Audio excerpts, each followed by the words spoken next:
Chapter 29. The second night after Early Bird Fortitude's arrival, the cascading updates are to give their first concert at the VFW Hall downtown. Warble had wanted to make their debut right away, the night his talented pal arrived, but Early Bird had insisted on at least one solid rehearsal first. "We can't have these Generation Yers," Early Bird had said, referring to the skaters. "Start playing some Me First and the Gimme Gimme song while Plumpo and you and I play Too Fat Polka," he had reasoned. Besides, he had added, "We've got to get your song, the Honey Barrel Bun Hating Polka, down pat before we play it before a live audience." In reply to that, Warble had considered suggesting playing first before a dead audience, up at the Boneyard outside of town, but thought better of it when he remembered what a sweet, gentle, sentimental, and sensitive soul Early Bird was. His old shipmate might get offended at such a suggestion, even though made in jest, and up and quit the combo, leaving him with only one guitarist, and one that only knows 3 chords at that. Artistic types can be like that at times. Actually, almost everyone has a bent in that direction, but non-artists have no excuse and can't usually get away with such behavior. While Warble remained secluded in their room at the bed and breakfast, meditating and trying to focus his energy so as to give the performance of his career that night, which it will be by definition one way or the other, as it will be his first, Mary runs herself ragged putting up posters all over town, in fact all over the county, advertising the world premiere of the next big thing, the cascading updates. She accosts everyone she meets, telling them they will be kicking themselves from now and into infinity and beyond if they miss the chance of a lifetime that is now laid before them, namely that of seeing the very first public performance of the Honey Barrel Bun Hating Polka, written and sung by the incomparable and inimitable Warble McGorkle and his cast of musical impresarios and wunderkinds, nary a derelict in the bunch. The afternoon finds Warble and company rehearsing at the VFW Hall. By the time the first spectator arrives, Warble's accordion is already soaked with sweat. The cascading updates take the arrival of the first paying customer as a cue to stop rehearsing and relax before the big show. They don't want anybody to hear their new song until the entire crowd is assembled. The boys in the band stand off to the side, watching the crowd slowly filter in and drinking Mr. Pibb, which has been graciously donated to the aspiring musicians by Plumpo's parents, who are grateful to Warble for finally giving their son an outlet for his boundless energy and a chance to showcase his musical prowess. Actually, they just wanted to get Plumpo out of the house. They haven't had an evening alone for 22 years, ever since the stork brought Plumpo to their door. As the news team from WYFF Channel 4 wheels in their equipment to film the band's first performance, Warble is practically overcome with jubilation. "Boys, this will catapult us to the top of the entertainment world instantaneously. I knew we were a shoe-in for stardom, but this puts us on the fast track. When our electrifying performance is beamed via satellite to the far corners of the world tonight, our infectious rhythm and irresistible beat will set all mankind on their ear," he tells his bandmates as they continue draining their cans of Mr. Pibb. Warble lets out a victory whoop and runs over to Mary. "You did it, Mary. You did it. You are the most magnificent manager in the history of managerialism. How'd you swing it?" "I just told them a polka punk band would be playing here tonight and—" "You didn't mention my name?" "Well, sure, but I don't think that was really the drawing card, Warble. After all, you're not famous yet. As soon as I mentioned polka punk, though, they said they would be here. That is, if there were no emergencies requiring their presence, or other hot news such as the opening of a new restaurant, or—" Mary doesn't finish her sentence because Warble has already rushed off. He is doing cartwheels across the floor. As he reaches his bandmates, he begins his harangue anew. "In just a few minutes, we will unleash a whirlwind upon this nation and others. But this is the one I care about the most, because here is where the Polka Punk Hall of Fame will be situated, and we will be forever recognized and revered as the founders of this most important of all musical genres. Nobody will be able to resist snapping their fingers, tapping their toes, shaking their booty, and just generally moving to the groovin'. They'll be dancing in Chicago, down in New Orleans, Philadelphia, PA, Baltimore, and D.C. Now, don't forget the Motor City. Early Bird chimes in, not wanting Warble to misremember his hometown of Detroit. All we need is music. All we need is music, the crowd begins to chant.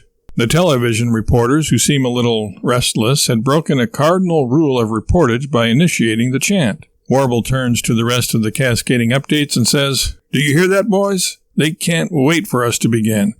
Let's play it cool, though. We don't want them to think we're over-anxious.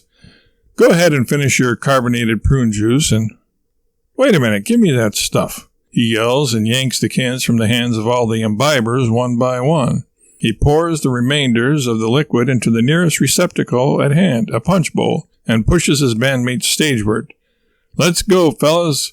Can't keep our fans waiting." Warble runs onto the stage and snatches the microphone from the stand. "There'll be music. There'll be music. There'll be music everywhere. Hey, you guys, grab a girl. Hey, you girls, if you are as yet ungrabbed, turn the tables and grab a guy." On the spur of the moment, Warble breaks out into an unrehearsed song. "Have you heard the news? There's good polka punkin' tonight." The band follows him as best they can.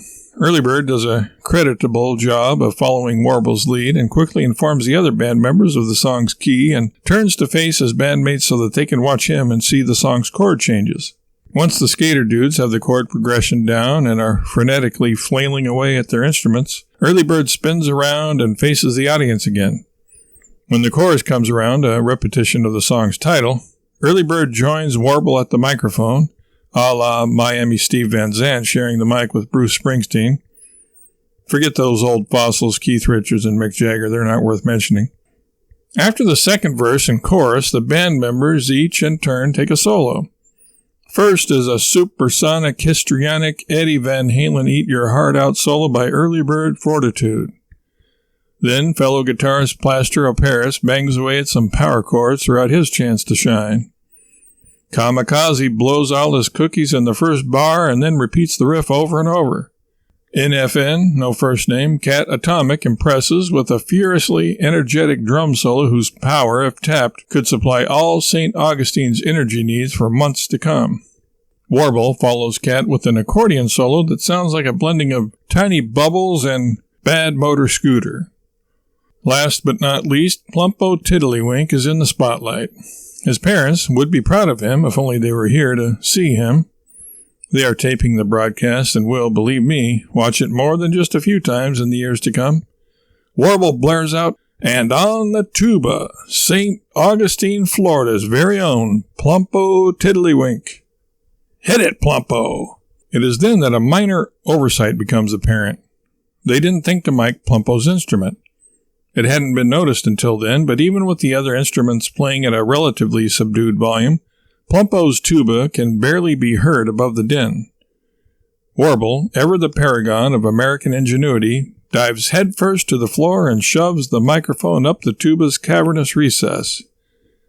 In between the oompa-loompa sounds, Warble punctuates Plumpo's 15 seconds or so far, of fame with ejaculations such as, "Yeah! Oh yeah! That's what I'm talking about! Get it! Willy Wonka's indentured servants ain't got nothing on this guy. He's only 17, ladies and gentlemen. Can you believe it?" And, "Honk that thing, Plumpo baby." By the time Plumpo's solo is over, the rather portly, what the heck, fat as Dallas, Oompa Loompa is sweating like a... Well, he's sweating quite profusely. Let's put it that way. Warble springs to his feet and hurtles into the next and final verse of the cascading updates off-the-cuff rendition of Good Polka Punkin' Tonight. The ecstatic, albeit somewhat irrational, exuberance of the crowd, as well as the dance-inducing sounds emanating from the hall, draw ever more on listeners. The SRO crowd is augmented by a large group in the streets who are straining at a chance to see this brave new band with their bold new style of music. Besides, there's nothing much else going on in St. Augustine on this night. It's what the powers that be at WYFF call a slow news day. Impatiently, the crowd waits for the next tune. Warble and the cascading updates don't keep them in anticipation long. After a brief consultation with his bandmates, Warble struts up to the microphone, envelops it in his left hand, and announces, "And now, ladies and gentlemen, boys and girls, devotees of the polka punk craze which is now sweeping the nation, all you serendipitous participators in this radical, bodacious, history-in-the-making moment, we are going to unleash upon you, without further ado," hey, that rhymed, "our soon-to-be with-the-bullet record-breaking smash single, the Honey Barrel Bun-Hating Polka." A stentorian voice rings out from the crowd. "Get on with it. More music and less rhetoric." Warble immediately reacts with a counterattack. "Who said that?" No response. "Who said that?" he repeats, more angrily, more insistently. As if on cue, all those near the culprit take a step away and point at him accusingly. "Grab him and make him drink the rest of that Mr. Pibb over there," Warble orders. "Hey!" Plumpo speaks up. He was hoping to have some more of the sweetened and carbonated prune juice later. Warble stares him down and continues. "Make him drink the rest of that Mr. Pibb and throw him outside. And you, sir," Warble addresses the miscreant directly, "there ain't room enough in this yard town for the both of us. I want you out of here within 15 minutes of your well-deserved ejection. If I ever see your face in this town again, I will have you arrested for the crime you committed here tonight." "What crime?" the rattled young man wants to know. "Sedition. You have attempted to subvert the lawful gathering of a polka punk assembly. You should be tarred and feathered and ridden out of town on a rail. However, being the nice guy that I am, and seeing that I can't be bothered with the paperwork involved in your arrest, as I've got bigger fish to fry just now, I'm letting you go with a warning. Take your medicine," Warble advises, while the more obsequious and or sadistic in the crowd are forcing the remaining cans of Mr. Pibb on the hapless young man, and be gone with you.